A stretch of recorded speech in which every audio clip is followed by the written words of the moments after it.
y entonces es muy importante para nosotros reflexionar desde la universidad sobre esta diferencia, ¿no? Lo que tengo que decir primero, antes de empezar, es que académicamente hablando, filosóficamente hablando, etimológicamente hablando, no hay mucha razón para hacer una diferenciación tajante entre moral y ética. Mores, siendo la traducción que los latinos han preferido para el ethos griego, ¿no? Y en ambos casos estamos hablando de lo normal, la costumbre, lo que la gente hace, ¿no? Pero obviamente han pasado muchos siglos desde este diálogo greco-latino y es importante en este diálogo am, de, digamos, superar los impedimentos académicos y dictarnos a nosotros la diferenciación que queremos, la diferenciación que necesitamos hoy en día. Y yo creo fuertemente que la diferenciación que necesitamos, sobre todo en América Latina, es una diferenciación entre lo universalizable y lo no universalizable. Y es muy importante hacer esa distinción porque estamos en un momento de una modernización que no hay que fallar porque tenemos hoy día problemas planetarios, nuestro mundo es globalizado y no podemos para nada seguir confundiendo, como se sigue haciendo muchas veces en muchas partes en América Latina, proceso de universalización con neocolonialismo europeo que quiere imponer su mala razón imperialista a los pobres pueblos originarios latinos que serían siempre víctimas de ese neocolonialismo. Eso quiero ser muy tajante, el esfuerzo de universalización que significa la ética no le pertenece a nadie, ni a los europeos, ni a los africanos, ni a los americanos, ni a nadie.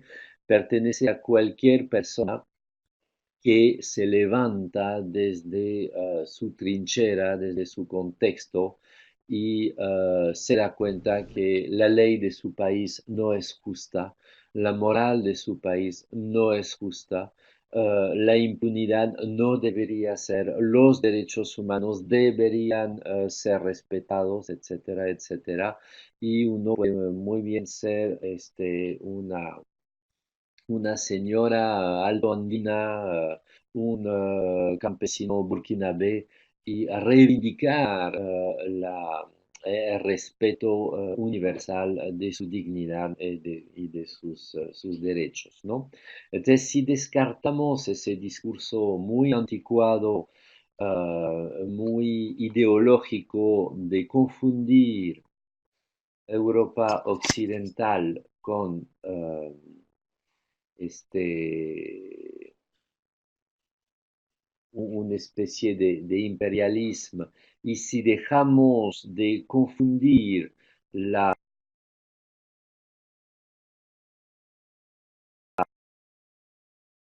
am, la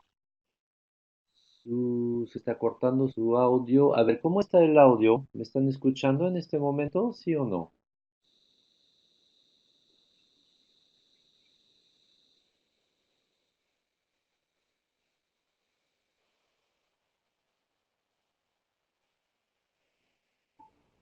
Ok. ¿Saben qué? Yo voy Profesor, a disculpe, soy congelar la Mary. cámara Sí se escucha, para el inconveniente está dar en que más se escucha señal entrecortado. a la Por voz, ¿no es momentos se le cierto? deja de escuchar y su cámara se detiene, se congela. Ok, muy bien. Bien, entonces lo que le decía, si descartamos esa ideología que confunde el esfuerzo racional de Sí, profesor. universalización con un eurocentrismo o un occidentalocentrismo, podemos abordar el problema de la relación entre moral y ética en forma reflexiva y sin, ¿cómo decir? Esa perturbación permanente de meter mucha ideología, mucho hígado en cosas que deben ser filosóficamente discutidas, ¿no? Y es un poco una de las tantas razones por las cuales he decidido dictar esta clase sobre este problema moral y o ética. Muy bien. Entonces, primero, una afirmación filosófica fuerte, la ética, lo que entiendo por ética, no es la teoría de la felicidad.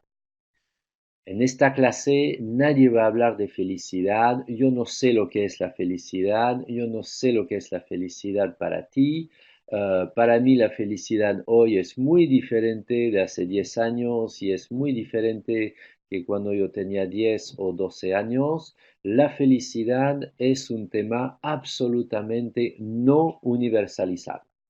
Y aquí hay que ser tajante y hay que dejar absolutamente esas éticas que se quieren fundamentar en el eudemonismo, en el buen vivir o en la buena vida, como si alguien me pudiera dar a mí una lección de cómo tengo que vivir para vivir bien. Es una estupidez. La felicidad es absolutamente personal y nunca nadie ha podido obligar a nadie a ser feliz a su manera, ¿no? Es más, Kant define esta mala tendencia como justamente el despotismo, es decir, todo lo contrario de la ética. El déspota, y tenemos buenos ejemplos en este momento en Latinoamérica, el déspota es aquel dirigente que quiere hacer al pueblo feliz a su manera, a la manera que él piensa que hay que ser felices, ¿no? Obviamente ese paternalismo o ese maternalismo es absolutamente descartado por la reflexión filosófica. Es decir, que nos queda una sola manera de definir la ética, no es la teoría de la felicidad, es la teoría del deber. Entonces, hay ética si hay algo que se deba hacer absolutamente. Si existen acciones y actitudes que yo pueda exigirme a mí y al mismo tiempo exigir a todos los demás, existen deberes. Y si no hay esa posibilidad, si no puedo exigir nada al mismo tiempo a mí y a todos los demás en una determinada situación, no hay deberes. Si no hay deberes, hay solamente valoraciones, preferencias, escalas de valores, todo es relativo, ¿no? No puedo obligar a nadie a hacer nada y desde ese lugar, obviamente, no existe la ética, solamente van a um, existir las morales, es decir, las pequeñas costumbres de mi pequeño grupo de referencia, de mi pequeña época, de mi pequeño país, de mi pequeña familia, ¿no? Entonces, es muy importante este tema. La ética es la teoría del deber, es decir, la teoría de lo universalizado, porque hay deber cuando algo se debe hacer absolutamente. Les pongo esa foto de un niño dentro de un pozo porque es el ejemplo que toma un filósofo chino, el filósofo Mencio, escribía en la época de Sócrates, ¿no? Y él toma ese ejemplo, dice, cuando un niño está a punto de caer en un pozo, todos, universal, todos los que miramos esta situación, empezamos a tener un violento temor y nos precipitamos para salvar al niño. Ese violento temor es la punta de la ética, ¿no? Es muy importante entender esto. Hay situaciones donde violentamente se levanta una exigencia que se puede exigir a todos, ¿no? Y eso es bien, bien, bien importante de ver eso.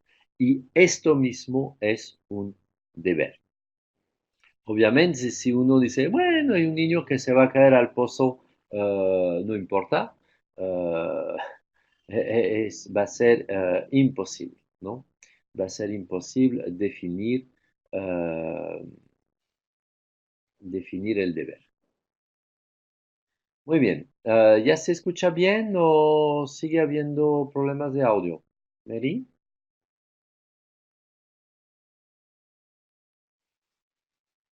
Ok, muy bien. Entonces, sigo. Bien, desde luego, lo que les quiero plantear hoy día Se escucha mucho más. es lo que hay en esa diapositiva, que no debemos confundir moral y ética, ¿no? Y quiero relacionar la moral a mi grupo de referencia. La moral sería un proceso de integración social, de socialización, y obviamente mi grupo social no solamente me enseñan a hablar, a comer, etcétera, sino me enseñan a hablar bien, a comer bien como se debe y como se debe obviamente en mi grupo social. Desde luego, la moral, siendo un proceso de socialización, exige obediencia de los nuevos miembros que se integran al grupo de referencia. Es siempre particular, es siempre gregaria, una moral es siempre una moral de una manada de seres humanos.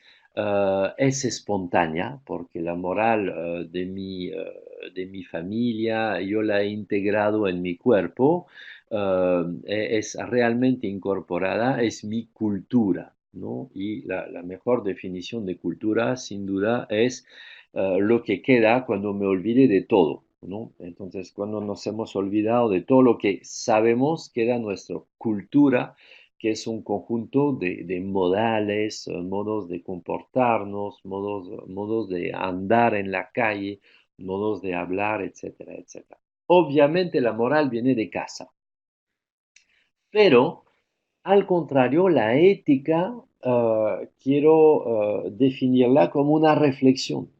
Y una reflexión sobre los deberes, lo que acabamos de decir, es decir, sobre la legitimidad universal o no de las normas morales que me enseñaron en mi familia. Y obviamente en las normas morales que me enseñaron en mi familia hay unas muy buenas, por supuesto, que son universalizables. No mientas, no robes, no mates, no agredas a tus amigos, etcétera, etcétera. Y hay otros que no son universalizables para nada. Por ejemplo, modales de cocina, modales de cómo uno se debe comportar hacia los demás, etcétera, etcétera. Quizás prejuicios sobre la, la homosexualidad, o otros temas que en mi moral de casa quizás me dijeron, eso es espantoso, lo debes rechazar absolutamente, ¿no? Entonces la ética va a ser una reflexión. Desde luego, ella nos conduce muchas veces a desobedecer, ya que pretende a la universalidad, mientras que la moral es siempre una integración particular en un grupo particular, ¿no? Desde luego, es muy importante ver que la ética es reflexiva, dudosa, compleja, porque es muy difícil a veces encontrar lo universal, ¿no? Desde luego, hay una diferencia entre la obediencia moral y la desobediencia ética. Les invito a pensar muy bien que la ética, siendo un proceso de universalización, ha conducido muchas veces sus mejores representantes a la desobediencia frente a su grupo de referencia. Estoy, por ejemplo, pensando en Sócrates. Estoy, por ejemplo, pensando en Jesucristo. Estoy, por ejemplo, pensando en Nelson Mandela, en Rosa Parks, que se sentó en un bus en Estados Unidos y que rehusó dejar el sitio al blanco como la moral de su época le obligaba a hacer, etcétera, etcétera. Esas personas como Gandhi, por ejemplo, en la India, las reconocemos como personas éticas y en realidad, si miramos su vida, han pasado su vida a desobedecer. Desobedecer a su ciudad, desobedecer al libro sagrado, desobedecer a la ley del Colón que había impuesto, desobedecer al apartheid, desobedecer a las costumbres sociales de su época.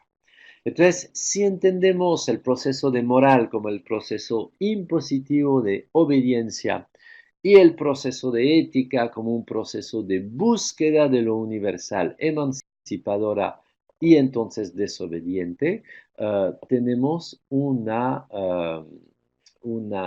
diferenciación tajante que nos va a permitir nosotros los académicos, nosotros que tenemos a cargo la educación moral y ética de nuestros alumnos nos va a permitir empezar a bailar con conceptos dialécticos opuestos y complementarios, ¿no? Es la moral, obviamente, como es un proceso que integra grupalmente, afirma lo que es, valora lo que se debe valorar, ¿no? Afirma el grupo y lo reafirma sin cesar. Desde luego es impositiva y se preocupa por la desviación, ¿no? Es una moral que viene de casa, mientras que la ética jamás viene de casa. Y obviamente la moral es etnocentrista, es centrada sobre sí misma. Por ejemplo, una sociedad monogámica dice hay que ser monogámico, ¿no? Y no se preocupa para nada si la poligamia puede ser pertinente, interesante, racional, etcétera, etcétera. Para la moral es una barbaridad y punto, ¿no? Entonces, obviamente, el defensor de la moral está muy preocupado por la desviación, es decir, la desintegración grupal. Y cada vez que va a sentir que su grupo se desintegra, va a gritar al fin de la moral, a la pérdida de los valores, a la crisis moral, etcétera, etcétera, ¿no? La reflexión ética más bien se preocupa por la emancipación, como es reflexiva, como es problemática, es la contradicción entre lo que afirmamos y la universalidad que la interesa.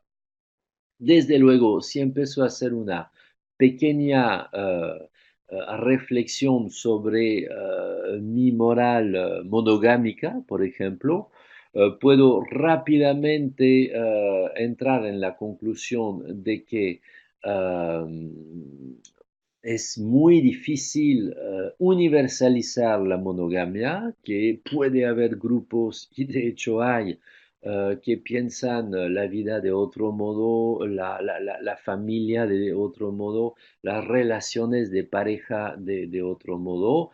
Y bueno, puedo empezar a relativizar mi moral gracias a un universalismo ético y empezar a ser tolerante. La moral es intolerante por definición, la ética es tolerante por definición y eso es muy importante de resaltar. Entonces, ¿qué pasa en la historia de la humanidad? Y se aceleró muchísimo desde que se conoció todo el mundo, desde que hubo esa integración de globalización de todas las partes del mundo. Obviamente la ética tiende a asegurar un progreso moral de las morales particulares, es decir, que poco a poco la ética va a inspirar la moral, muchas veces a través del derecho universal, y el evento de los derechos humanos es un evento fundamental. Ojo, es un evento que sigue construyéndose, ¿no? Los derechos humanos no vienen de 1789, empiezan ahí, pero siguen construyéndose y hoy día seguimos peleando, debatiendo a saber si hay más derechos universales que los que antes se pensaban, derechos de los pueblos indígenas, derechos del mundo rural, derechos de las minorías, derechos de los animales. Hay muchas discusiones, saber si debemos atribuirle derechos a los animales o no, etcétera, etcétera. Entonces, la ética universal y el derecho universal que la institucionaliza es una discusión sin cesar que empuja nuestras morales particulares hacia mayor universalidad. Y es ahí que hay un progreso moral de las morales, vale la redundancia, y un progreso jurídico de los derechos positivos a través de la mayor universalidad. Es decir, lo que nosotros valoramos moralmente y lo que nosotros instauramos como ley sería más universalizable, es decir, en una buena argumentación reflexiva razonable, cualquier otro pueblo podría darse la misma ley porque esta ley y esta valoración alcanza una dimensión universalizable, ¿no? Entonces, la idea para el progreso moral es lograr encarnar la ética, esa pulsión de universalización, en las morales sociales. ¿Cómo hacer eso? Y ahí está finalmente todo nuestro trabajo, nosotros los universitarios, ¿no? La palabra universalidad define la misma universidad, ¿no es cierto? Si debemos enseñar algo a nuestros alumnos, obviamente no es la moral. Primero, como viene de casa, ya no hay que enseñarla, ¿no? Obviamente, si tenemos que enseñar algo, es la ética. Y para enseñar la ética, para inyectar un poquito más de ética en las morales, no hay mil modos. Hay que promover una sociedad plural. Hay que promover una sociedad que ama la diversidad y eso es particularmente importante en nuestra América Latina, donde todas las sociedades latinoamericanas son muy diversas, ¿no? No hay sociedades monoculturales en Latinoamérica. Incluso en los países más pequeños hay mucha diversidad, ¿no? Entonces, si se dan cuenta, la ética, en lugar de ser una especie de imposición neocolonial de los europeos, bla, bla, bla, bla, bla, bla, es al contrario un proceso de amor a la diversidad y amor a la tolerancia que van a permitir por fin frente a el atropello permanente de la legitimidad, dignidad y derechos de los pueblos indígenas, la ética es lo que va a permitir por fin respetar y valorar esta diversidad indígena en nuestros países latinoamericanos, ¿no? Entonces, respeto a la alteridad, práctica, obviamente, del debate dialógico público, lo que debemos llamar no una democracia formal, ¿no? Elección de los representantes cada 5 años, sino una democracia real, es decir, posibilidad de mirarnos la cara, de buscar responder a la pregunta juntos, ¿cómo debemos vivir juntos? De no estar de acuerdo, de pelear, pero de pelear mediante las armas blandas del diálogo, del debate, ¿no? Y eso está ligado al segundo punto que les pongo acá, creo yo muy importante, enseñar a los niños a pensar por sí mismos, ¿no? Y cómo un niño va a empezar a pensar por sí mismo, va cuando el adulto se calla, cuando el adulto reconoce ante el niño que no tiene todas las respuestas, que puede dudar, que hay cosas que no sabe y que no es una vergüenza no saber. Cada vez que no sabemos, al contrario, eso significa una buena ocasión para reflexionar, para buscar, para investigar, personal y colectivamente. Entonces, un niño y un joven que no está frente a un adulto dogmático que tiene respuesta a todo y que dice cállate, escucha y aprende porque tengo la santa verdad, pues ese niño va a aprender que a veces la verdad aparece claramente, a veces no, hay situaciones complejas, ¿no? Y necesitamos reflexionar. Y a veces tomamos una decisión, la podemos criticar al día siguiente y cambiar la norma, cambiar la regla, cambiar la ley, porque ya no nos gusta, ya no funciona, ya no nos parece, ¿no? Entonces, esa capacidad de cambio normativo es muy importante. No hay no hay mil soluciones para eso, hay una sola, poner en las manos de los niños asociados dentro del colegio, dentro de la escuela primaria y dentro de la universidad cuando son jóvenes adultos, herramientas para que ellos mismos autónomamente dicten su propia ley, ¿no? Es muy importante. Enseñar también la alteridad. Es importante describir cómo viven las culturas muy ajenas a la nuestra, tratando de entenderlas desde su lógica propia, ¿no?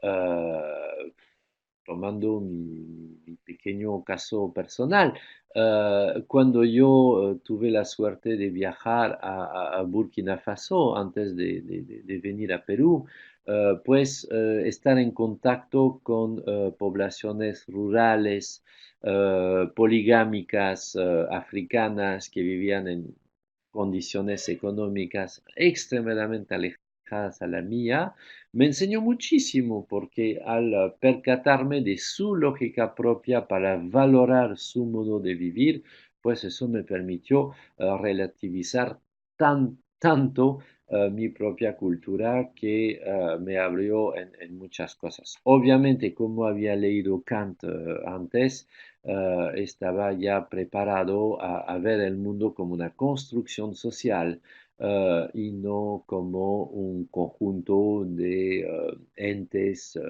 en sí, con una verdad en sí, que conoce las cosas en sí, ¿no? Muy bien.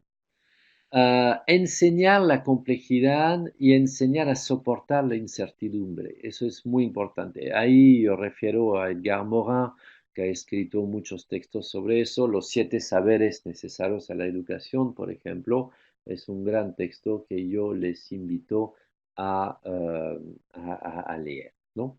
Enseñar a ponerse en el lugar de todos los demás. Eso es muy importante. Es esa capacidad de descentrarse de sí mismo, de decir, yo creo firmemente que A, pero quizás este individuo B, él cree firmemente que B, ¿no? A ver, ¿cómo hay que pensar para pensar como B, ¿no? Ponerse en el lugar de los demás es una tarea absolutamente necesaria y si desgraciadamente los profesores en la primaria y en los colegios latinoamericanos son demasiado dogmáticos, ¿no? A mi humilde juicio, no lo hacen, por lo menos que nosotros en la universidad lo hagamos y lo hagamos bien y dejemos absolutamente el positivismo cientista y el positivismo moralista, ¿no? Y finalmente, promover una sociedad en la cual no todo lo ético debe ser legal y no todo lo legal debe ser ético. Ese es un punto muy importante. Quizás valdría la pena hacer una clase sobre este solo punto. Se constata que en las sociedades más avanzadas a nivel ético, más universalizables, que siempre hay un bache entre la moral que la gente asume y la ley. La ley es siempre más laxa que la moral. Y para tratar temas muy agudos de problemas sociales, el derecho tiende a permitir cosas que la moral reprueba, ¿no? Ese es bien importante, ¿no? Ahí está el tema del aborto y ahí está el tema de las drogas, por ejemplo, ¿no?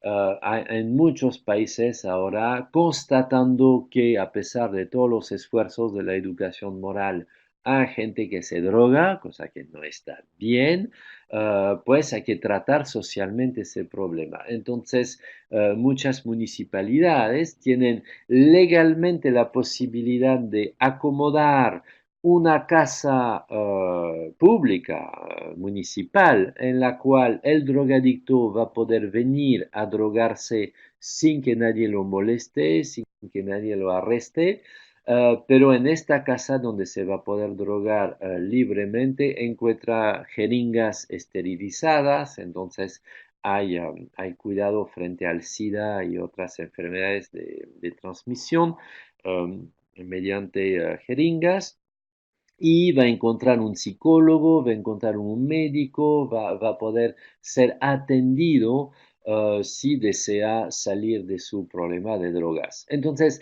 en esos países, en esas casas de shoot, como se suelen llamar en los países de Europa del Norte, muchas veces la droga que emplea el drogadicto es ilegal, pero hay un permiso legal que se da para resolver algo que es mucho más importante que el respeto de la legalidad, que es la salvación de los individuos que necesitan ayuda por parte de su país, de su comunidad, entonces que necesitan un permiso moral, ¿no? Espero que me dejo entender y ese bache, esa zona gris entre lo ético y lo legal, es justamente lo que no acepta el dogmático. Para el dogmático, todo lo que no está bien según su modo de pensar debe ser terminantemente prohibido, ¿no? Y es eso la enorme equivocación que hace que todavía en el siglo XXI estamos muchas veces en retrocesos morales por las morales que imponen sobre todo grupos religiosos extremadamente dogmáticos de cualquier cuño. Bien, entonces la ética 3D que yo defiendo y que es una ética compleja que trata de articular virtud, justicia y sostenibilidad, nos conduce finalmente para el proceso de educación a tres conceptos.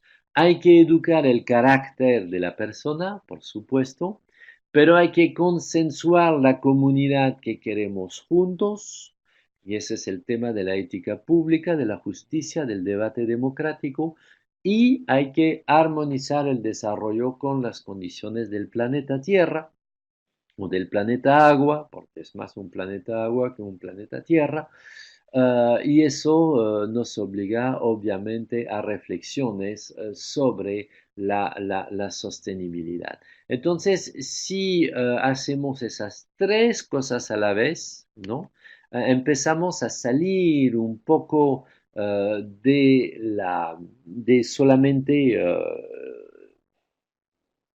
transmitir la educación del carácter al niño y empezamos a ponerlo en una situación donde va a tener que entender que los demás tienen voz y voto, entonces tiene que negociar, tiene que dialogar y el planeta Tierra también tiene voz y voto. Desde luego vamos a tener que limitar nuestra acción a la posibilidad real de armonizar nuestro desarrollo, ¿no? Entonces, si educamos el carácter sin practicar la democracia consensual y el desarrollo sostenible, sencillamente estamos eh, educando mal al niño, lo educamos a una moral autoritaria, muchísimas veces injusta, ya que impone sin discusión y al final ineficaz, porque obviamente quien trata de inyectar la moral con imposición, consigue un niño secretamente rebelde, con doble discurso, con mentiras y que va a pasar su tiempo apenas pueda a ser corrupto, es decir, a no obedecer a la ley que se le ha impuesto, entonces que no quiere. Bien, ¿cómo saber reconocer lo que es ético? Es una pregunta que muchos alumnos nos dicen. Es una pregunta en realidad un poquito tonta porque en la inmensa mayoría de los casos lo que es universalizable o no es absolutamente obvio. Yo les digo siempre a mis alumnos, ningún ladrón quiere ser robado. Entonces el ladrón no se pregunta si robar está bien o está mal, si es universalizable o si no es universalizable. Obviamente el ladrón sabe que robar no es universalizable, no necesita leer el código penal para eso, y eso hace que el ladrón cuando roba pues se esconde y no declara a todo el mundo públicamente, soy un ladrón, les voy a robar, ¿no? Lo hace a escondidas, lo que significa que sabe que no es universalizable, además no quiere ser robado él, entonces detesta él también el robo, no quiere ser robado, entonces lo que nos dice es, todos deben ser buenos ciudadanos que no roben, salvo yo, porque yo me auto excluyo de esa universalización, ¿no? Entonces, en la inmensa mayoría de los casos es muy simple saber lo que es universalizable, ¿no? Y efectivamente hay pocos casos donde sí es más complicado, ¿no? Si una persona trabaja en un hotel brindando un servicio y que un cliente le dice, oye, este mismo servicio no me lo puedes brindar en forma privada sin pasar por el hotel, la persona se encuentra en un conflicto de interés. Por un lado, vender un servicio le es interesante, pero ha tenido acceso a este cliente por el hotel. Entonces, sería obviamente un conflicto de interés difícil a asumir y aceptar para su empresa. Entonces, ¿qué hacer? He aquí una pregunta donde no es fácil de encontrar lo universalizado. Entonces, obviamente, la historia de de la humanidad hubo muchas preguntas desde la regla de oro que permiten resolver este tema de la universalización, ¿no? Podría querer que todos hagan lo mismo que yo quiero hacer, podría querer que me hagan a mí lo mismo que yo hago a los demás, podría argumentar, esa es la versión Habermas y Carlotto Appel, ¿no? Podría argumentar entre los demás las razones de mi decisión y esperar convencerles de que yo tengo razón, y podría decir públicamente lo que quiero hacer o tengo que guardarlo en secreto para tener éxito. Esa es la pregunta de Kant en el proyecto de paz perpetua, ¿no? Y bueno, cuando ninguna de esas preguntas me permiten en forma clara y distinta distinguir lo que es universalizable y lo que no, pues todavía tengo el recurso de hablar con los demás, mis familiares, mis amigos, personas de confianza, colegas, especialistas, etcétera, etcétera, para saber, ¿no? Entonces, todo eso nos conduce a ¿cuál es la ética que hoy día en nuestro medio latinoamericano se promueve? Pues yo veo una cierta patología, ¿no? Yo veo una cierta patología.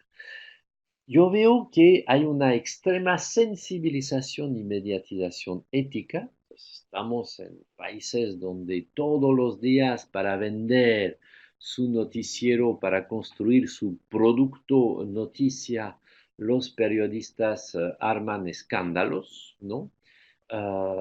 Y eso desemboca en algo peligroso jurídicamente, que es el retroceso de la presunción de inocencia, porque antes de saber si es verdad o no, se declara públicamente que fulano de tal ha hecho tal cosa y que es un escándalo, entonces ya perdió su presunción de inocencia porque sencillamente se publicó su vida privada sin saber si es verdad o no. Ese es un gran problema. Obviamente en nuestra Latinoamérica, que está en un proceso avanzado de modernización, hay un retroceso muchas veces final de la moral grupal, y eso crea una carencia desesperada por parte de los dogmáticos de una ética a través de la pérdida de los valores, pérdida de autoridad y se pide la mano dura, ¿no? Al contrario, todos los jóvenes están en un proceso muy avanzado de autonomización y diversificación total de las opciones de vida y eso desespera al dogmático, ¿no?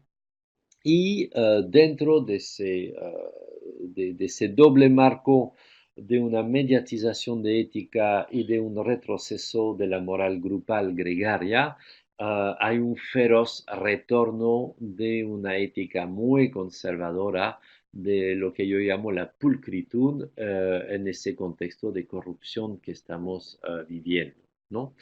Pero mucho cuidado con eso. Porque el segundo contexto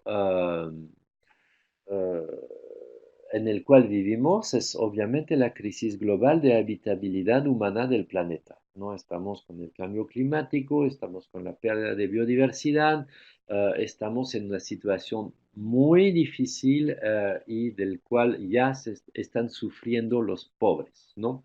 Bueno, en Filipinas se anunciaron que Yakarta, la capital, ya no va a ser la capital, porque como sufre por culpa del cambio climático demasiadas inundaciones, se está hundiendo la ciudad, van a tener sencillamente que cambiar la ciudad capital. ¿Se dan cuenta? Acaban de publicar esta noticia. Entonces, estamos ante esa crisis, pero si se dan cuenta, uno y dos no corresponden para nada, ¿no? Exigimos una ética histéricamente que es una ética de pulcritud individual, cada quien tiene que ser absolutamente pulcro y no cometer ningún atropello a la buena moral, a la buena reputación, a la ley, etcétera, etcétera. Mientras que lo que necesitáramos es una ética de corresponsabilidad planetaria. Sentarnos, ¿no? Sentarnos todos juntos para estudiar los problemas de corresponsabilidad planetaria. Entonces, exigimos pulcritud individual en lugar de exigir corresponsabilidad social, corresponsabilidad colectiva. Y eso es un enorme problema. Esa ética de la pulcritud, que es sumamente dogmática, que condena cualquier desviación, ¿no? Que es muy rígida a nivel socioeducativo, todavía en América Latina el dominio de una cultura militar en el salón de clase y en el colegio en general es muy notorio y deberíamos absolutamente salir de esa cultura militar del siglo XIX que es absolutamente obsoleta en el siglo XXI, ¿no? Pues esa ética de la pulcritud corresponde siempre a un doble discurso, porque si me piden a mí ser pulcro, ser absolutamente ético, Pues yo me conozco, yo no soy totalmente ético. Hay cosas que hago bien y hay cosas que no hago bien. Desde luego, ¿cómo voy a hacer frente a esa ética de la pulcritud? De repente yo la voy a manejar, ¿no? De la boca para afuera, pero manejándola de la boca para afuera, voy a tratar solapadamente de hacer otra cosa. Entonces, la ética de la pulcritud conduce a otra ética que la ética de la dejadez, ¿no? Donde al contrario se tolera las desviaciones, se mantiene todo en la zona gris, se promueven normas perversas, es decir, normas que son imposibles de aplicar, desde luego que dan lugar de frente a la corrupción, ¿no? Y lo que llamamos en América Latina la cultura de la transgresión, ¿no? Pepe el Vivo, echa la ley, echa la trampa, como decimos en el Perú, ¿no? O como se suele decir en Brasil, para los enemigos la ley, para los amigos todo, ¿no? Eso es bien interesante de ver eso. Entonces estamos con ese doble juego de la pulcritud de la boca para afuera y de la dejadez de la boca para adentro, ¿no? Y lo que falta y que deberíamos trabajar es más bien una ética de la responsabilidad. Sincerar las desviaciones, administrarlas, educar a la democracia discursiva, y practicar la coherencia, el consenso, la cultura de la transparencia, la cultura de la mejora continua, sabiendo que no todo es perfecto y que la misma imperfección es sana, porque una sociedad siempre debe estar en progreso. Entonces, quisiera ahora hablarles de mis últimas reflexiones sobre ese progreso ético que yo veo que se está dando en el mundo y en América Latina también, frente a los procesos de valoración, ¿no? Desde la moral de mi casa, mi moral que me ha permitido integrarme en el mundo,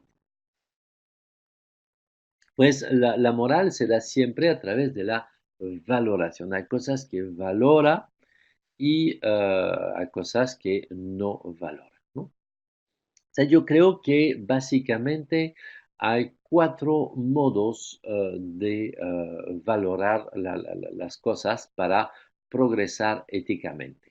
La peor de la valoración es la valoración discriminatoria.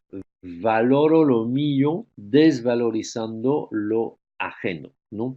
Y discrimino entre lo mío, que es genial, y lo tuyo, que es asqueroso, horrible, vergonzoso y hay que eliminarlo, ¿no?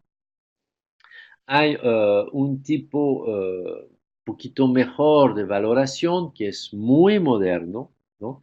Que es la valoración meritocrática, ¿no?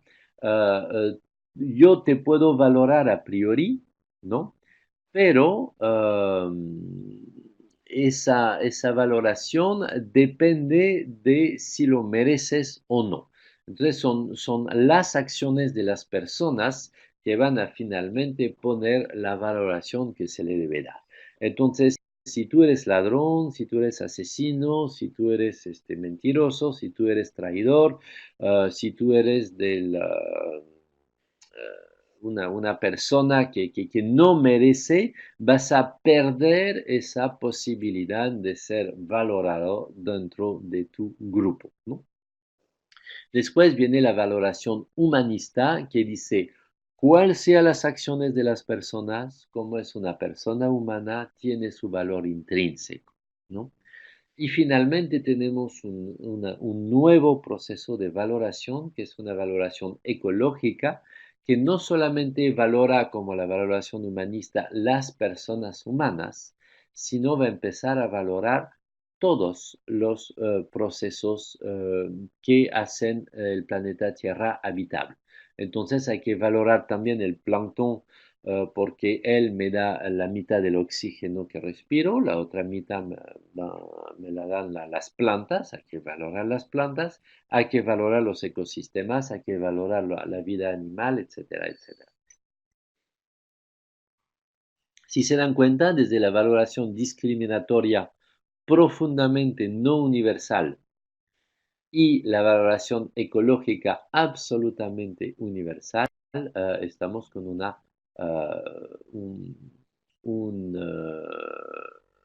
una progresión ética de universalización, ¿no? Entonces, en ese proceso de modernización, efectivamente, hay morales no universalistas, que son los dos primeros tipos de valoración que depende de una concepción ontológica. Es por lo que tú eres que te valoro o no. Y las éticas universalistas, al contrario, valoran de modo independiente de la concepción ontológica, ¿no? Entonces, en la valoración discriminatoria es muy simple, es una valoración que, que hace que es el ser que define el valor, ¿no? Lo que tú eres define ontológicamente tu valor. Entonces, si tú eres negro y que la sociedad valora lo blanco, pues la tienes perdida, no vas a valer nada y te vamos a discriminar. Obviamente, esa valoración discriminatoria justifica el racismo. Hay gente mala por naturaleza, por ejemplo, toda la gente que rechaza por naturaleza la homosexualidad, ¿no? Desvalora la persona por su preferencia sexual. Por naturaleza, eres un homosexual, por naturaleza, eres un malo, te discriminamos y tratamos de eh, mejorarte, eliminarte, matarte, etcétera. Y cada vez más problemas de violencia contra las minorías sexuales en el mundo y eso es un enorme problema. Después, la valoración meritocrática va a caer en problemas como justificar la pena de muerte, ¿no? Si tú no mereces por tus actos, ¿no? Pues no tienes por qué seguir existiendo en esa sociedad, ¿no? Entonces se justifica la pena de muerte, por ejemplo, porque pues los malos no valen nada. Entonces hay que suprimir a los malos, ¿no? Dentro de las éticas universalistas tenemos obviamente la gran valoración humanista, que su gran aporte es la Declaración Universal de los Derechos Humanos. Las personas tienen un valor intrínseco y aunque las personas hayan actuado mal, merecen por dignidad un juicio, por ejemplo, un abogado, merecen cumplir una pena legal y no ser acto de venganza o de, de juicio inmediato y definitivo. No pueden ser sujeto a tortura, no pueden ser sujeto a pena de muerte, etcétera, etcétera, por el valor intrínseco de la humanidad. Y finalmente, esa valoración ecologista que están haciendo y que corresponde a lo que yo llamo la ética en 3D y en algo, ese texto magnífico que es la Carta de la Tierra, ¿no? La Carta Magna de la Tierra, que les invito a leer si no lo conocen, ¿no?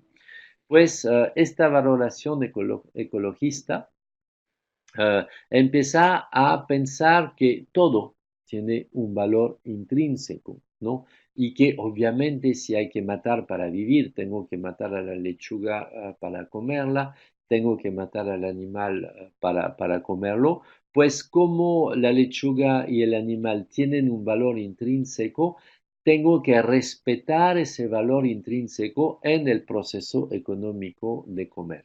Entonces, la lechuga la voy a criar en forma orgánica, tratando de no utilizar pesticidas. tanto para mi salud como para la salud de la naturaleza. Y el animal, si lo tengo que matar para comer, pues lo voy a matar bien, no lo voy a hacer vivir en condiciones espantosas, no lo voy a poner en cajas, no lo voy a matar generando mucho estrés, etcétera, etcétera. La buena vida del animal que consumimos es un tipo de valoración que nos acerca más allá del humanismo a ser humano con los no humanos, ¿no? Ser humano con los no humanos, es decir, más allá de la valoración humanista, una valoración intrínseca de todos los seres sensibles. Entonces, si estudiamos un poquito más a fondo esos cuatro tipos de valoración, podemos notar que la valoración discriminatoria a nivel de mentalidad es una mentalidad conservadora, tradicionalista y gregaria. Desgraciadamente es extremadamente difundida. Incluso en nuestra Latinoamérica se eligen presidentes gracias a esos valores y todos los populistas no incentivan esos valores, ¿no? Y su valor supremo va a ser obviamente la lealtad al grupo de referencia, ¿no? El valor supremo, siendo una moral de integración gregaria, va a ser leal a tu grupo de referencia, ¿no? Puedes hacer casi todos los demás, te lo podemos perdonar, pero no ser leal, eso nunca te lo vamos a perdonar, ¿no? La valoración meritocrático es típica del neoliberalismo desarrollista y tecnocrático, ¿no? Que tiene como valor supremo los indicadores de excelencia, ¿no? El éxito, la competencia, la superación de sí mismo, el desarrollo, la mejora continua, ¿no? Y obviamente todo eso va a desembocar en un ranking, en una clasificación entre los que tienen éxito y los que fracasan, ¿no? Entre los winners y los losers, como se suele decir en inglés, y pues a cada quien según su mérito, entonces a los winners todo y a los losers cada vez menos o incluso nada, ¿no? La valoración humanista, como les dije, desarrolla una mentalidad humanista, vale la redundancia, universalista, cosmopolita, porque es toda la humanidad por todas partes que vale, ¿no? Y su valor supremo es obviamente la humanidad misma, cosa que es muy humana. Y finalmente, en esa coloración ecologista, ecológica que toma el humanismo universalista, la convivencialidad, ¿no? Entre todos los seres en los ecosistemas, una mentalidad pacífica, una mentalidad armonicista, tal como nació en los años 70, por ejemplo, en el movimiento hippie, nos conduce al valor supremo de la armonía. Hay que armonizar todas las contradicciones, hay que armonizar todas las pluralidades entre seres muy diferentes, pero los hongos, las bacterias, los árboles, los humanos, los perros, gatos, pollos, aves, abejas, etcétera, todos debemos vivir y convivir juntos, lo que implica conocer la importancia del otro ser para mi vida y armonizar mis prácticas de tal modo que la vida del otro no sea puesta en peligro. Todo eso nos conduce también a la armonía y a la sostenibilidad. Entonces, a nivel de amplitud de dignidad, la valoración discriminatoria obviamente tiene una amplitud muy reducida en lo que considera como dignidad y derechos. Esa amplitud se amplía un poco en la valoración meritocrático, pero se pierde debido al comportamiento manifiesto. Esa amplitud es total entre humanos en la valoración humanista y es absolutamente planetaria en la valoración ecológica. La relación entre ontología y ética, como ya lo expliqué, en los dos primeros tipos de valoración menos universalista, la definición ontológica rige la apreciación ética. En el caso de la meritocracia es la autodeterminación ontológica, es decir, yo mismo a través de mis acciones voy finalmente a definir mi apreciación ética, la que merezco por las acciones que yo he hecho.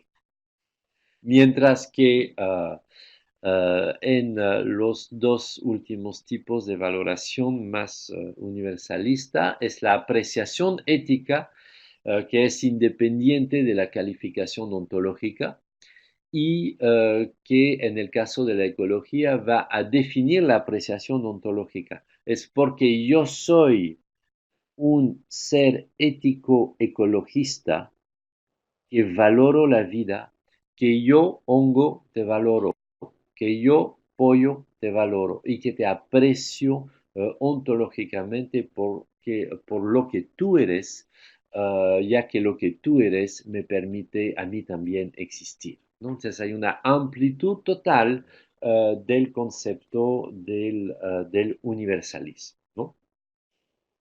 Les invito a bien subrayar que el desarrollismo tecnocrático está solamente en la valoración meritocrática, ¿no? Entonces, el humanismo y la valoración ecológica no es reducible a la modernidad, para nada, ¿no? Eso es bien importante entender, ¿no?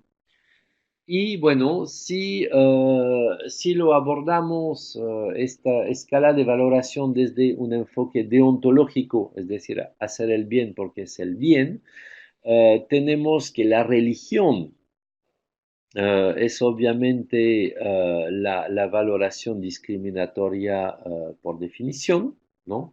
Dios ha creado el valor intrínseco de cada ser al crear cada ser, por lo que Dios ya ha dado su clasificación valorativa, ¿no? Y es a través de la religión que vamos a leer todo eso, ¿no? En la valoración meritocrática es la responsabilidad de cada quien que va a permitir la valoración, lo que hace de su vida. En la valoración humanista son los derechos y dignidad de todos los seres humanos, mientras que en la valoración ecológica encontramos este concepto muy interesante, si sabemos entenderlo no desde una moral de la felicidad, sino desde una ética universalista, que es el tema del buen vivir como desarrollo sostenible, como proceso de armonización, ¿no?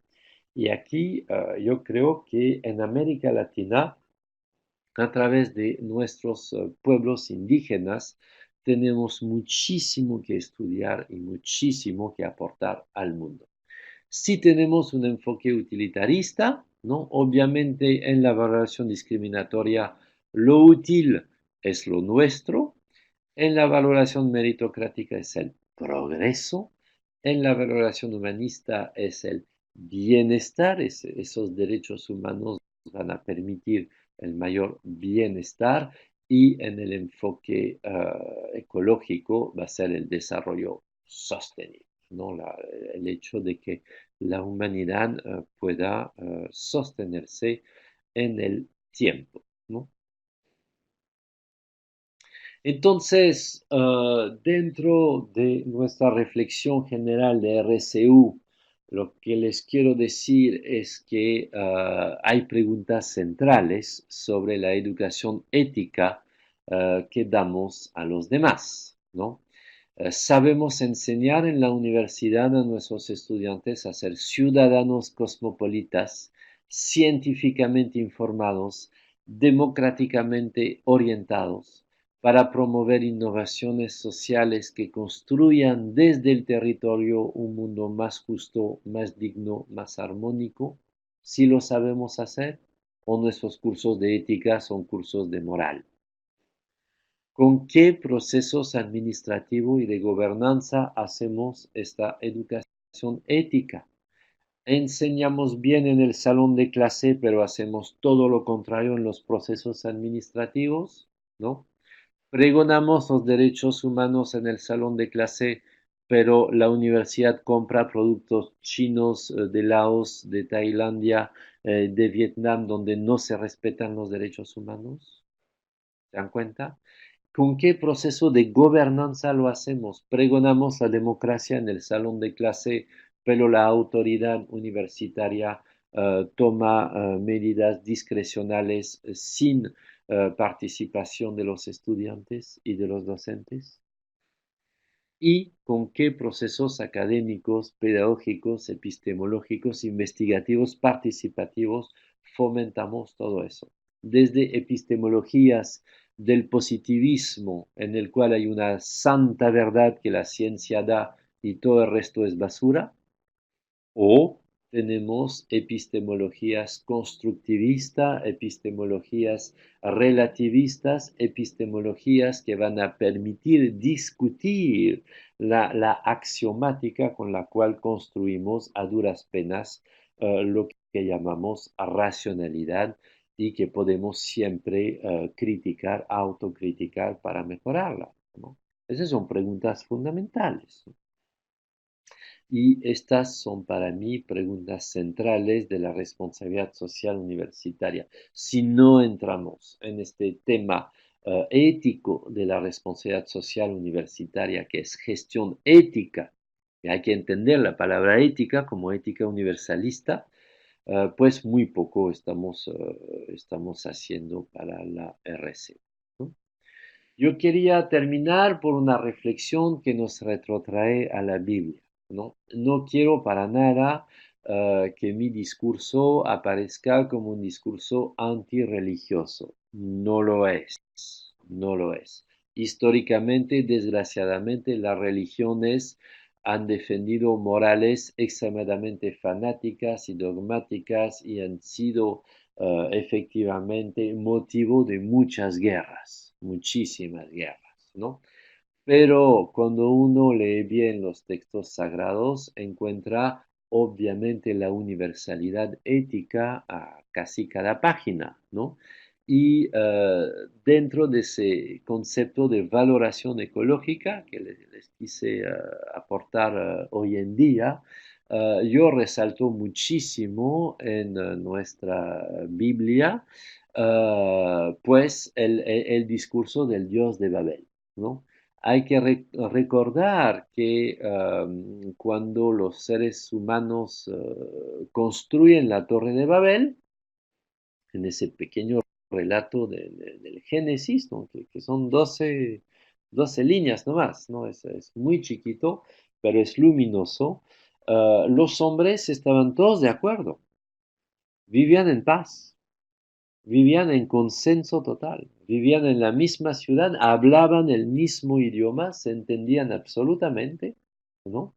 Y el hecho de entenderse absolutamente hace que ellos se proponen una meta común y todos empiezan a construir esta torre hacia los cielos. Y Dios llega y dice, ay, ya no van a tener límites, ya no van a tener límites. Es el problema de los límites que interesa el Dios de Babel, ¿no? Entonces, él dispersa los seres humanos horizontalmente, pasamos de la verticalidad del desarrollismo de Babel a la horizontalidad de la diversidad del Dios post-babélico, y en esa horizontalidad de los pueblos dispersos, diversos y dispersos, Dios nos da idiomas diferentes para que no nos entendamos, ¿no? ¿Qué significa eso? Para mí significa que estamos frente a un Dios ecologista que ama y reconoce la bondad de la diversidad, que sabe que la diversidad es sostenible, porque si un pueblo desaparece no importa porque hay otros pueblos.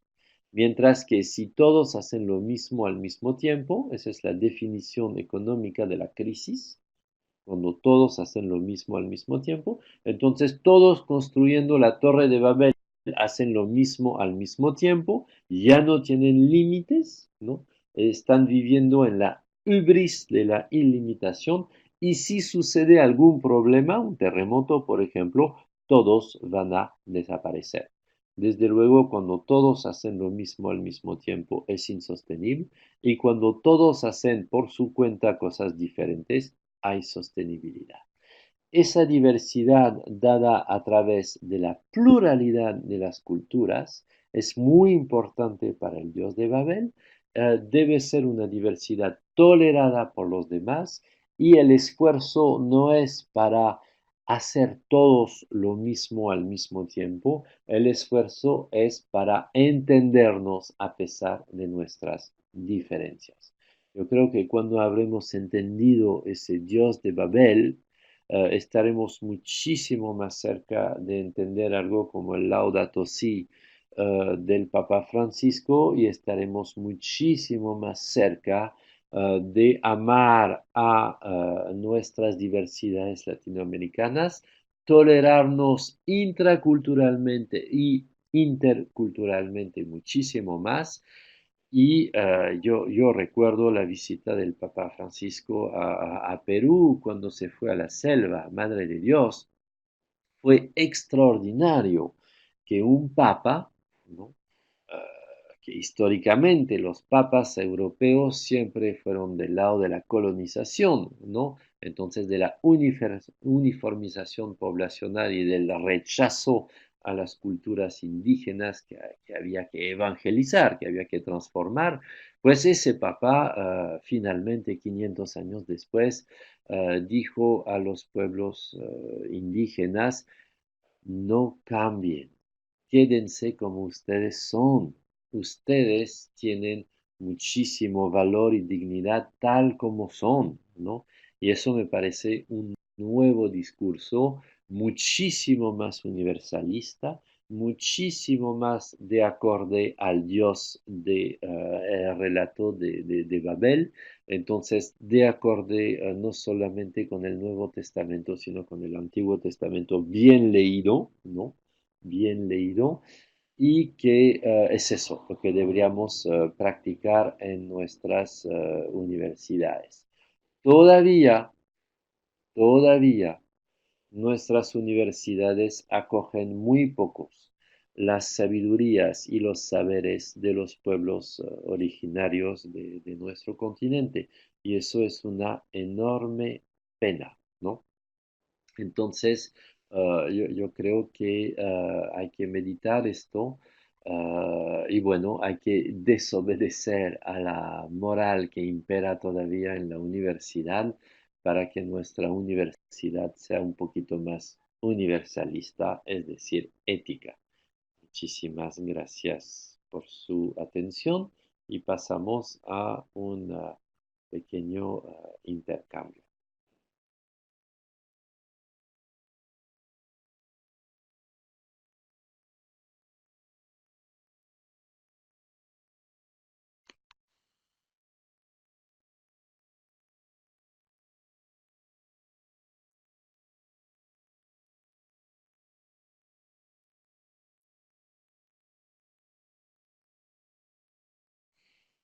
A ver, ¿alguien quiere preguntar algo? Gracias por sus gracias.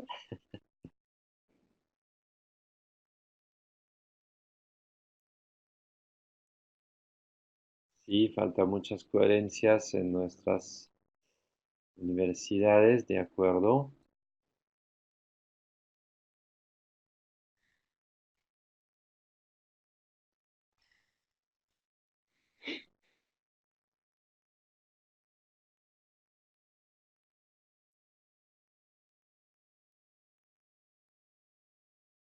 Sí, hay falta de claridad sobre ética y moral,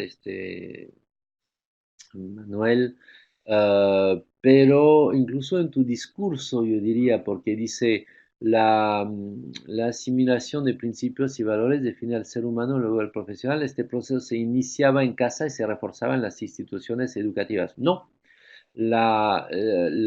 se inicia en casa y termina en casa la moral, y en las instituciones educativas no deberíamos enseñar la moral, sino solamente la ética.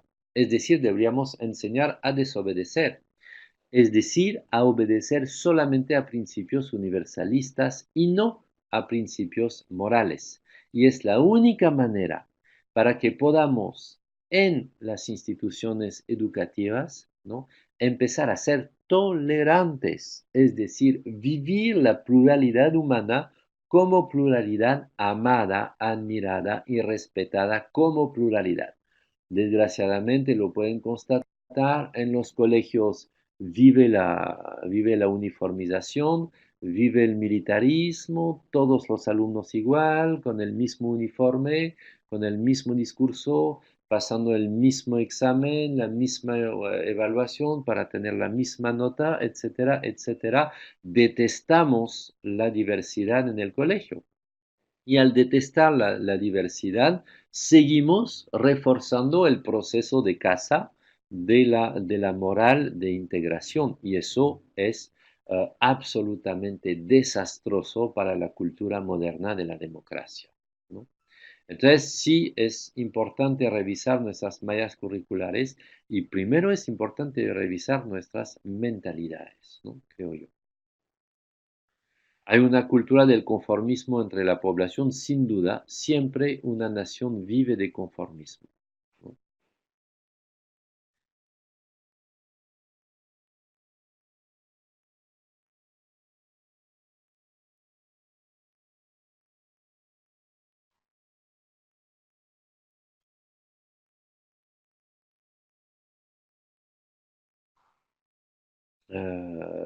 Si es correcto afirmar que la moral es la vida vivida y la ética es la vida reflexionada, bueno, si eso te ayuda, Elkin, bien, sí, sí, sí, no tengo objeción a esto, ¿no?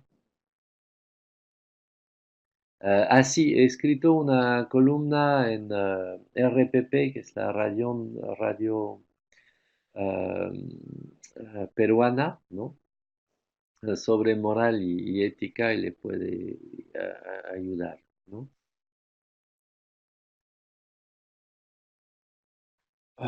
¿Qué hacer con los gobernantes del Perú o de Colombia o de México? Esto no sé. Sobre todo, yo pienso que tenemos los gobernantes que merecemos, ¿no? Y a mí hay algo que me parece ah, extremadamente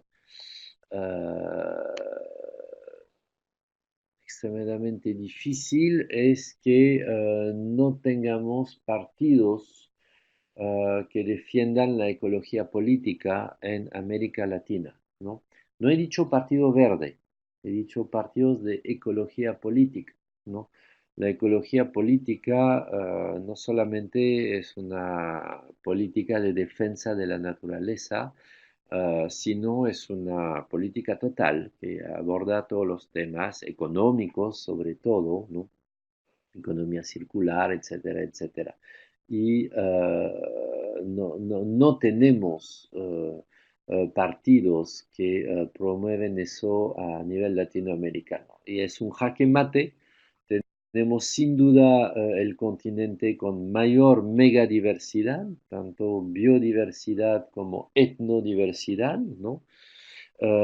Y esa megadiversidad no hacemos nada porque seguimos con la mentalidad republicana de odio al indio, hay que decirlo, porque los republicanos instalaron todo menos estados independientes pro pueblos originarios.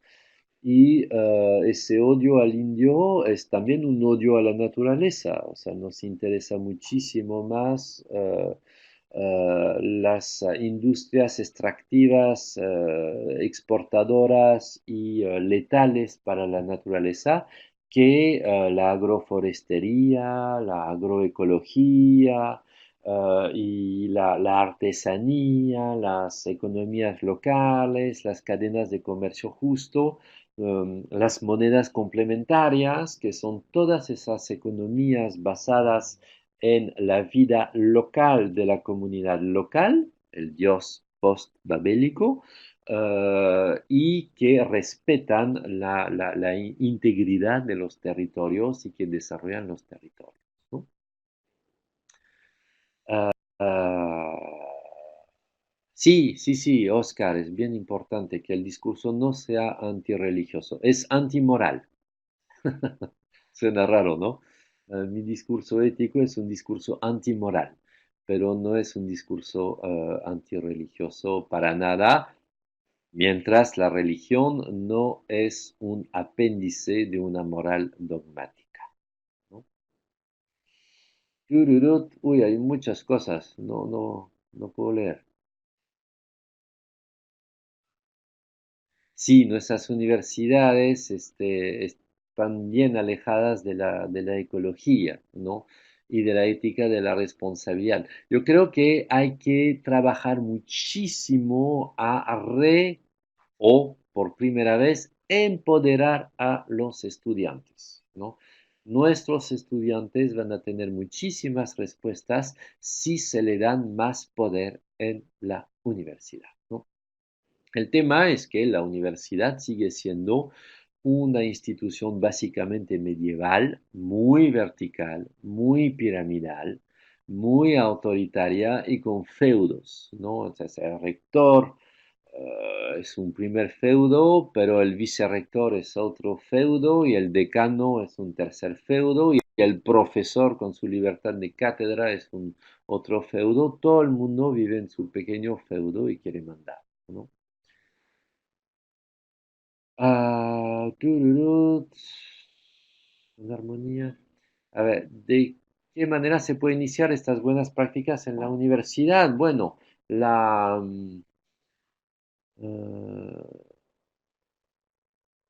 bueno, el tema de la filantropía en la universidad. Bueno, todo eso, para eso está Úrsula, está el movimiento de la RCU, hay que trabajar desde la página web y desde todos los documentos que están en la página web Úrsula para descartar absolutamente este tema del asistencialismo y de la filantropía confundida con la responsabilidad, ¿no? Ujú.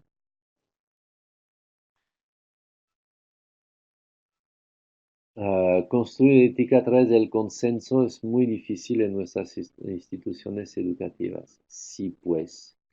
¿Cómo es crear esta labor? Qué buena pregunta, Yolanda. Pues tú misma eres. Hay que hacerlo, ¿no? A ver, Jorge Luis. Javier Vidalón pregunta una aclaración. La RCU que desde el año 2014 lo tenemos como parte de la ley universitaria en el Perú, sí, se inicia como moral, pero debemos buscar universalizarla, bueno, la ética. No se inicia como moral. Desde el texto de la ley, el texto de la ley 3220, la ley universitaria peruana, en su artículo 124, dice la responsabilidad social universitaria es la gestión ética del impacto de la universidad en la sociedad y el medio ambiente, debido al ejercicio de sus funciones académicas, ¿no? Educación, investigación, de administrativas, ¿no? Hacia el medio ambiente y hacia la participación social. Entonces, las tres funciones sustantivas más la gestión. La ley está muy clara ahí, no se trata para nada de hacer algo como la moral, no, se trata de hacer algo como la ética, ¿no? No entiendo, Luis Alejandro, cuando dices un concepto contrafáctico, filosofía reflexiva. Estás diciendo que no tiene no entiendo. ¿Me puedes explicar más? ¿No? Por favor.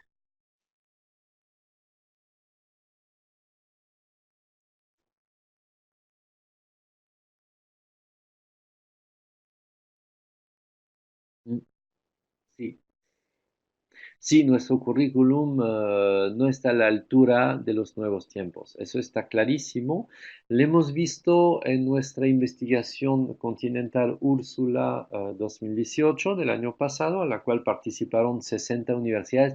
Por favor, yo les digo, si no han hecho la investigación continental, háganla. Entren en la página web y vayan haciendo esa investigación continental, ese autodiagnóstico de las 12 metas de su universidad. Es un proceso absolutamente necesario si queremos avanzar. Si estamos de acuerdo en ese salón de clase virtual para decir que nuestro currículum no está a la altura de los nuevos tiempos, debemos empezar por ese autodiagnóstico universitario.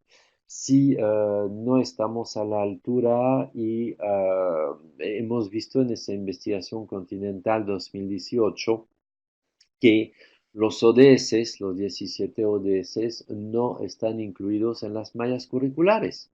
Y desde luego es imposible lograr la Agenda 2030 y el desarrollo sostenible si ni siquiera la crema innata de la sociedad, que somos nosotros los universitarios que hemos tenido acceso a la educación superior, si ni siquiera nosotros estamos enterados de los 17 ODS y que no trabajamos para ellos, no veo cómo vamos a cumplir con esos objetivos de desarrollo sostenible. Entonces, hay cambios urgentes que hacen en las currículas y para eso hay que diagnosticar, ¿no?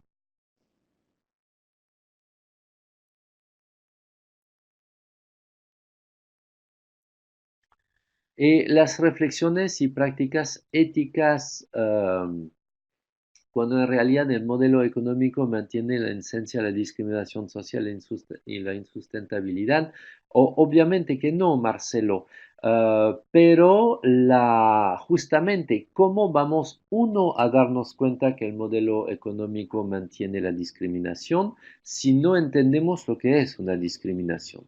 O si no entendemos que la discriminación que nos afecta está mal, pero la discriminación que no nos afecta no nos importa, ¿no?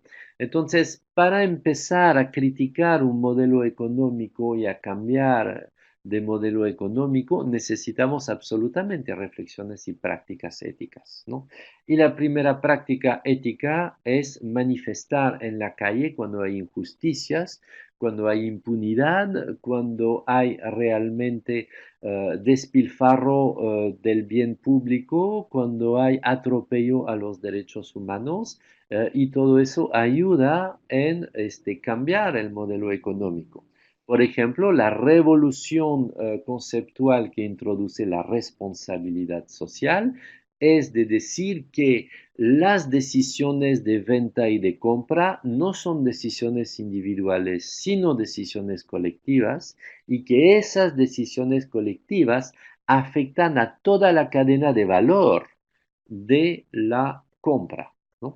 Y eso es fundamental, porque si logro entender que lo que yo hago implica miles y miles de personas a nivel económico, yo me puedo empezar a solidarizar con este lejano, ¿no? Que es el trabajador subempleado en alguna remota fábrica clandestina en, qué sé yo, Honduras, ¿no? Y eso mismo ya es una información ética que me permite criticar a la economía, ¿no? Entonces, obviamente no hay que alejar la ética de la economía, porque no hay que alejar la ética de nada, ¿no? La vida económica, artística, social, estética, todo eso son nuestros problemas éticos, ¿no? Pero la ética es ese centro de reflexión y de exigencia de universalidad que nos van a permitir criticar, entre otros, la economía, ¿no? ¿Se puede asociar la RCU desde esa perspectiva de cultura de paz como lo plantea la ONU? Por supuesto, la ONU y la UNESCO desde su discurso humanístico de cultura de paz Sí, sí, la RCU no es una determinada, un planteo filosófico particular, pero sí, obviamente está de acuerdo con la cultura de paz, pero creo yo que va más allá, ¿no? Creo yo que va más allá. La paz, ¿sabes qué, Oscar? No es ¿cómo decir? No es algo que se construye, es un resultado.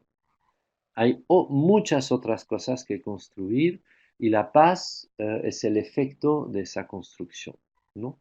Si tú construyes lugares de escucha, lugares de reflexión, lugares donde el discriminado pueda hablar y ser escuchado sin que se burle de él, ya conseguiste la paz. Esa es un poco la idea. Entonces, hablemos menos de paz y más bien hablemos de deber. Hagamos lo que debemos hacer y tendremos más paz.